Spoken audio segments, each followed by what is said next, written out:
एक शाम प्राची टीवी पर सीरियल देख रही होती है। तभी उसकी सास वहां आती है। अरे सीरियल में तो ऐसे मग्न है जैसे आज रात का खाना पड़ोसी आकर बनाएंगे। मुझे पता ही नहीं था आपने अपने बेटे की शादी पड़ोस में भी की हुई है। हैं? मतलब? मतलब इस घर में सारा काम बहू ही करती है, आप तो सिर्फ खर्राटे मारती हैं। अच्छा जी, फिलहाल तो तुम आराम फरमा रही हो, चलो जाओ, ये मेरे टीवी देखने का समय है। आहा, इसीलिए मुझे भगाया जा रहा है। सॉरी, अब तो बिल्कुल नहीं जाऊंगी। प्राची की इस बात पर दोनों सास बहू के बीच टीवी रिमोट के पीछे बच्चों जैसे छीना झपटी शुरू हो जाती है, जिसके बीच श्लोक भी काम से घर वापस आ जाता है। आज मेरी चूहे बिल्ली की जोड़ी किस बात पर झगड़ रही है? अरे तेरे बीवी मुझे टीवी ही नहीं देखने दे रही। अरे तुम्हारी मम्मी मुझे खाना बनाने के लिए फोर्स कर रही है। अरे वाह, ऐसे बेतुके रीजन पर तो बच्चे भी झगड़ा नहीं करते। अरे मुझे कुछ मत बोल, सब इसने ही शुरू किया है। हाँ हाँ, जैसे आप तो बहुत दूध की धूली है ना। अरे बस, दोनों चुप। प्राची जाओ, खाने की तैयारी करो। और माँ तुम छोड़ो, तुम्हें क्या बोलूं, शांति से अपना सीरियल देखो, मुझे दोबारा लड़ने की आवाज सुनाई नहीं देनी चाहिए। ऐसा बोलकर श्लोक वहां से चला जाता है, जिसके पीछे पीछे प्राची भी कुछ न कुछ बड़बड़ाते हुए रसोई में चली जाती है। हाँ हाँ, सासू जी को तो कुछ बोलेंगे ही नहीं, बस मुझ पर ही हुक्म चलता है, खाना बनाओ, जैसे मैं इनके घर में खाना बनाने के लिए आई हूँ। इसी तरह शाम बीतती है और रात को श्लोक और प्राची की सास खाना खाकर सोने चले जाते हैं, लेकिन प्राची गुस्से में कुछ खाए बिना काम में ही लगी रहती है। इस घर में किसी को घंटा फिक्र नहीं पड़ता, मैं खाऊं या भूखी रहूं। प्राची कुछ देर के लिए रसोई से बाहर जाती है और जैसे ही वापस आती है तो वहां दूध का भरा ग्लास देखकर हैरान रह जाती है। फिक्र पूरी है, बस दिखाना नहीं है। प्राची दूध पीकर सोने चली जाती है और अगली सुबह एक बार फिर सास बहू का कार्टून नेटवर्क स्टार्ट हो जाता है। ये तुमने ही किया है। अरे अजीब जबरदस्ती है, मैं बोल रही हूँ मैंने कुछ नहीं किया। दोनों ने मिलकर पूरे घर को पागल खाना बनाया हुआ है। यहाँ कोई नॉर्मल इंसान तो रह ही नहीं सकता, इसीलिए अब पड़ोसी क्या रिश्तेदार भी घर आने से कतराते हैं। और सुन बेटे, तू भी चंगा, तेरी माँ भी चंगी, तेरी बीवी भी चंगी, रिश्तेदार। हाँ जी, आपको नहीं पता क्या, गंगाधर ही शक्तिमान है, रिश्तेदार ही। हाँ हाँ, बस समझ गया। कभी जानवरों जैसे लड़ेंगी तो कभी जुगलबंदी करेंगी। भाई मैं आप दोनों के बीच में नहीं फंसना चाहता। सास बहू की इस मनमौजी जोड़ी से परेशान होकर श्लोक अपना सिर खुजलाता वहां से चला जाता है।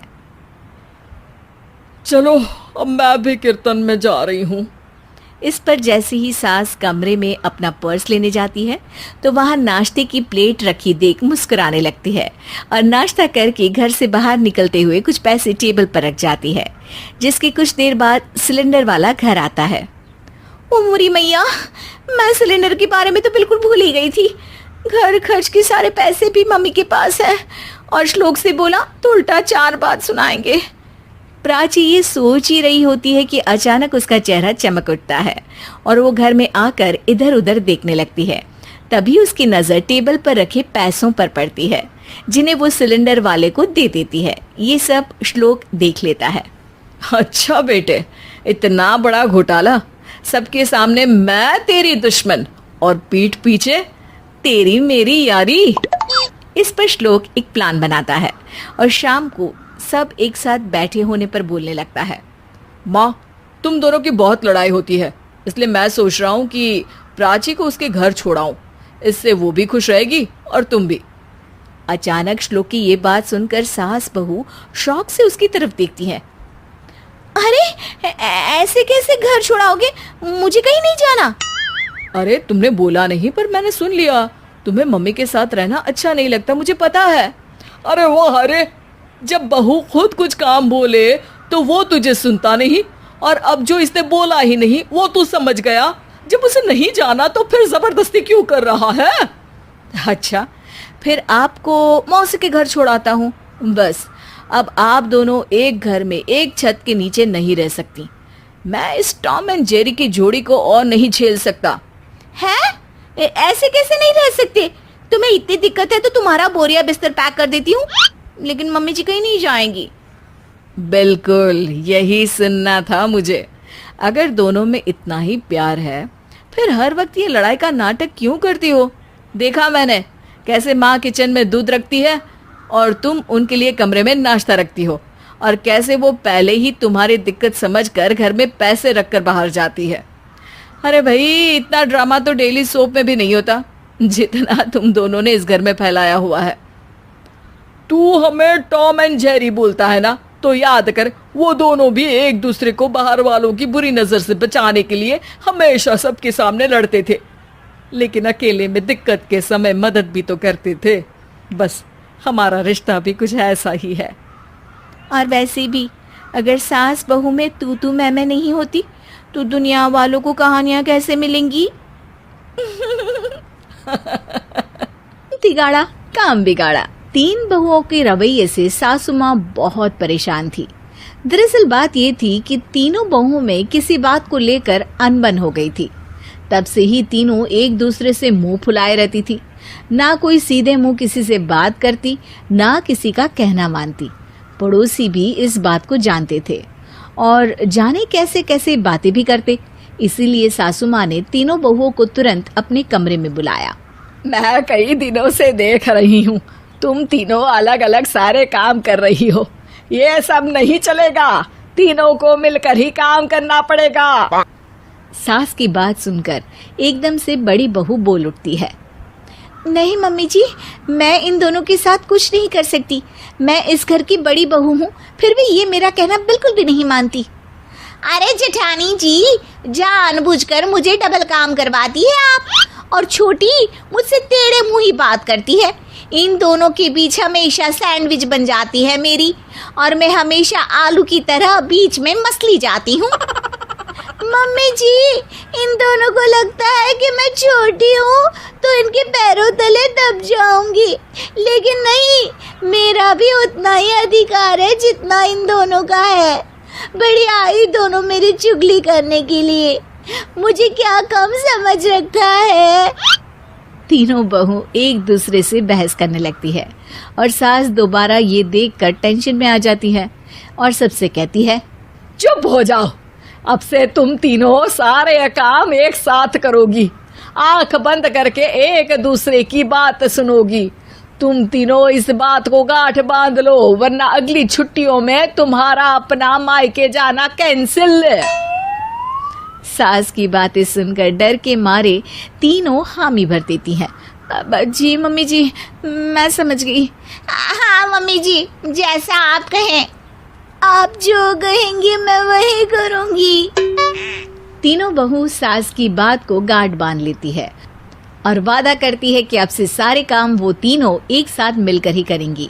ये सब देखकर सास खुश हो जाती है और वहां से चली जाती है। नीचे जाकर वो देखती है कि घर में शर्मा जी आए हुए होते हैं। सास जोर से आवाज लगाकर कहती है, अरे बहू, जरा चाय बनाकर तो लाना, शर्मा जी आए हैं। सास की बात सुनकर तीनों बहू तुरंत किचन की ओर भागती है और चाय बनाना शुरू कर देती है। मुझे तो एकदम मसाले वाली कड़क चाय पसंद है, तो हम शर्मा जी के लिए मसाले वाली चाय ही बनाएंगे। अरे नहीं दीदी, गर्मी के मौसम में मसाला चाय कौन पीता है? मैं तो शर्मा जी के लिए इलायची वाली चाय ही बनाऊंगी। ये कैसी बात कर रही हैं आप दोनों? मेरी मम्मी ने सिखाया है कि मेहमान को ज्यादा दूध और शक्कर वाली चाय देनी चाहिए, वरना वो घर वालों को कंजूस समझते हैं। तो मैं तो शर्मा जी को ऐसी ही चाय दूंगी। तीनों बहुएं अपने अपने तरीके से चाय में शक्कर, मसाला, पत्ती सब डाल देती है। उबलने के बाद तीनों मिलकर चाय बाहर लेकर जाती है और शर्मा जी और सासू माँ को देती हैं।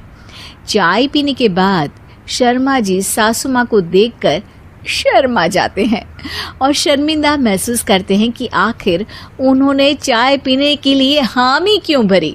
सासू माँ भी चाय पीना शुरू करती है और कहती हैं, अरे बहू, ये कैसी चाय बनाई है? चाय है या मीठे दूध की बासुंदी? हाँ, चाय अच्छी नहीं लगी क्या? कोई बात नहीं, हम पराठा बनाकर लाते हैं। चलो चलो अंदर। हाँ हाँ चलो। हाँ आती हूँ मैं भी। नहीं नहीं, मेरा पेट चाय ने ही चौपट कर दिया, वही काफी है। पराठे से पोपट नहीं करवाना, मैं तो चलता हूँ। शर्मा जी चुपचाप पतली गली से निकल जाते हैं। अगले दिन सास बहुओं से कहती है, अरे बहू, जाओ जाके ऊपर के गेस्ट हाउस की सफाई कर दो।